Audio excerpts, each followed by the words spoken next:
মালদাতে ৩০ বছর ধরে আম পাগল বিমান মণ্ডল নামের এক ব্যক্তি আম গাছের পরিচর্যা করে চলেছেন।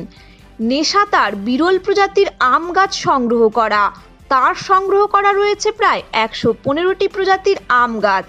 আশ্চর্যজনকভাবে তার সংগ্রহের প্রতিটি আম দেখে মুহূর্তের মধ্যে নাম বলে দিতে পারেন। জেলার মাটিতে যে দেশি প্রজাতির আমের পাশাপাশি বিদেশি প্রজাতির আমের চাষও সম্ভব তা প্রমাণ করা তার উদ্দেশ্য। সেই দিক থেকে তিনি অনেকটাই সফল এবং দৃষ্টান্ত। জেলার মাটিতে ফলানো এসব আম দেশের বিভিন্ন প্রান্তে তুলে ধরাও তার লক্ষ্য। ইংরেজবাজার ব্লকের বিনোদপুর গ্রাম পঞ্চায়েতের বিনোদপুর গ্রামের নিজের বাগানই হয়ে উঠেছে এখন সংগ্রহশালা। আগ্রহী চাষিরা তার কাছে পরামর্শ নিতে এলে সহাস্যে পরামর্শ দিয়ে থাকেন। বয়স যখন ১৫ তখন থেকেই আম গাছের পরিচর্যার সঙ্গে যুক্ত। অভিজ্ঞতার দিক থেকে তিনি এখন হয়ে উঠেছেন আম মাস্টার।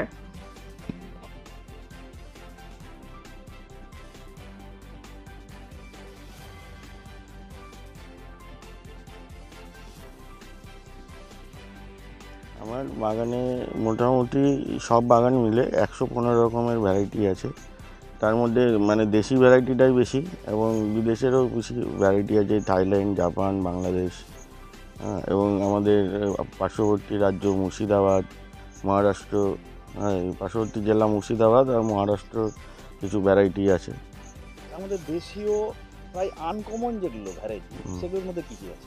সেগুলোর মধ্যে আছে ধরুন রাজভোগ আছে, রাজাভোগ আছে, রাজা দাড়িকা আছে, এগুলো খুব ভালো ভ্যারাইটি। তারপরে পুনিয়া, ভারতী, এগুলো একটু লেট।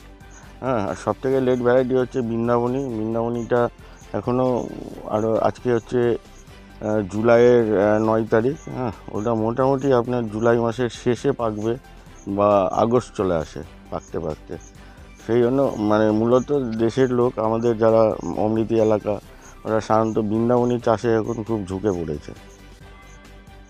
আর এমনি থাই ভ্যারাইটির মধ্যে কী কী আছে? থাই ভ্যারাইটির মধ্যে আছে যেমন ডকমাই আছে, থাইল্যান্ড থাই 4 কেজি আছে, আরও এই জাপানের যেমন ধরুন পালমার আছে, তারপরে মিয়াজাকি আছে, এগুলো আছে। আরও আছে রেড আইভরি, রেড পালমার। বাংলাদেশেরও কিছু ভ্যারাইটি? বাংলাদেশের আছে ব্রুনাই কিং আছে, বাড়ি 4, বাড়ি 8, বাড়ি 6, বাড়ি 12, এই ধরনের ভ্যারাইটি। হাঁড়ি ভাঙা আছে, গৌরমতি আছে, প্রায় সমস্ত রকম ভ্যারাইটি আমার এই বাগানে লাগানো আছে। এই আমগুলো এতগুলো আমের নাম বললেন, এই আমের গাছগুলোকে চেনেন কী করে? দেখুন, আমার যখন 15 বছর বয়স তখন থেকেই আমের আমার বিভিন্ন শখ। আমি চেষ্টা করি বিশেষ করে মালদার আমকে প্রমোশন করার বিভিন্ন জায়গাতে। যতটা পারি আমি কম পেস্টিসাইড ইউজ করি এবং আমি আমার গাছের নিজের নার্সারিও আছে। মানুষজনকে আমি নিজস্ব গাছ ভ্যারাইটি দেওয়ার চেষ্টা করি সবসময়, যাতে জেনুইন এবং অরিজিনাল ভ্যারাইটিটা পাই।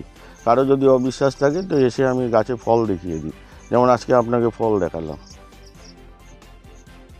আর এমনি মানুষ যাতে না ঠকে তার ব্যবস্থা কী আছে? কারণ এখন বিভিন্ন নার্সারিগুলোতে দেখা যাচ্ছে যে একরকম ভ্যারাইটি বলে পরবর্তীকালে যখন আম ফলছে তখন দেখা যাচ্ছে অন্যরকম ভ্যারাইটি, মানে সেই ব্যাপারে কী বলবেন? সেই ব্যাপারে ওরা বিজনেস মাইন্ডে কাজ করছে, আর আমি কিন্তু বিজনেস মাইন্ডে কাজ করি না। আমি সাধারণত চেষ্টা করি বিভিন্ন ধরনের আমের ভ্যারাইটিকে প্রমোশন করার সব সময়। যেমন রাজভোগ ভ্যারাইটি আপনাকে একটা বললাম, অমৃতভোগ ভ্যারাইটি, আমি বিভিন্ন মেলা টেলাতে যাই, ওই আমগুলো আমার ১০০ টাকা পিস বিক্রি হয়। মালদাতেই মানে ফলে আমটা, কিন্তু বাইরে থেকে আলফানসো যেমন এসে মালদায় বিক্রি হয় ১০০ টাকা পিস, কিন্তু মালদারই আম আবার ১০০ টাকা পিস বাইরে বিক্রি হয়। বাইরে বাইরে বলতে মেলা টেলা আর কোথাও ম্যাঙ্গো ফেস্টিভ্যাল যেখানে যেখানে হয় ভালো ডিমান্ড রয়েছে। এবং আমি যদি 1 কুইন্টালও আম নিয়ে যাই সেটা ১০০ টাকা পিস হিসাবে বিক্রিও হয়ে যায়। রাজভোগ, অমৃতভোগ। রাজভোগ কি আমাদের দেশীয় ভ্যারাইটি? হ্যাঁ, দেশীয় ভ্যারাইটি, মানে গুটির একটা ভ্যারাইটি। আমাদের অনেকগুলো ভ্যারাইটি আছে, যেমন গুটির ভ্যারাইটি অনেকের ভালো লাগে, সেই গাছটা রেখে দেওয়ার চেষ্টা করে। যেমন বেশিরভাগই হচ্ছে গুটি ভ্যারাইটি, কিন্তু কমার্শিয়াল ভ্যারাইটি কটা আছে, যেমন ল্যাংড়া, লক্ষণভোগ, হিমসাগর, আশ্বিনা, ফজলি, এগুলোই হলো কমার্শিয়াল ভ্যারাইটি। বাকি সব তো গুটির ভ্যারাইটি।